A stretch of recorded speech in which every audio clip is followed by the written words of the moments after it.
30 মিনিটে খেলা হবে। Let's resume the game of the extra time. অতিরিক্ত 30 মিনিটের খেলা শুরু হচ্ছে। কিক অফ করবে আর্জেন্টিনা। এইবার পরিচয় হবে কার বেশি স্ট্যামিনা আছে।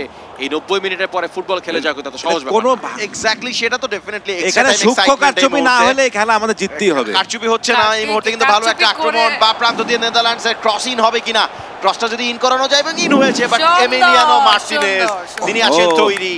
তার গ্লাভসে কিন্তু তিনি বলটা জমা করে কুইক ছেড়ে দিয়েছেন সামনে।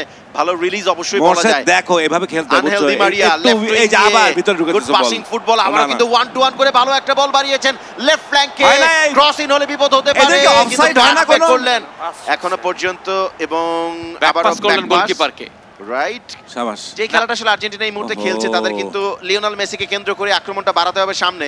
এই মুহূর্তে মেসি ভালো পাস দিয়েছেন সামনে, আবার 1 টু 1 করে আলভারেজ। না, বল হারিয়ে ফেলেছেন। আমার মনে হয় গেছে প্রথম 90 মিনিটে অনেক বেশি আক্রমণ করার মাধ্যমে আর্জেন্টিনা কিন্তু অনেক শক্তিও ক্ষয় করেছে এবং গোলের সুযোগটা কিন্তু তৈরি হয়েছিল। Classy defending Di Maria van Dijk, সেখানে ভার্জিল ভ্যান ডাইক তিনি আছেন।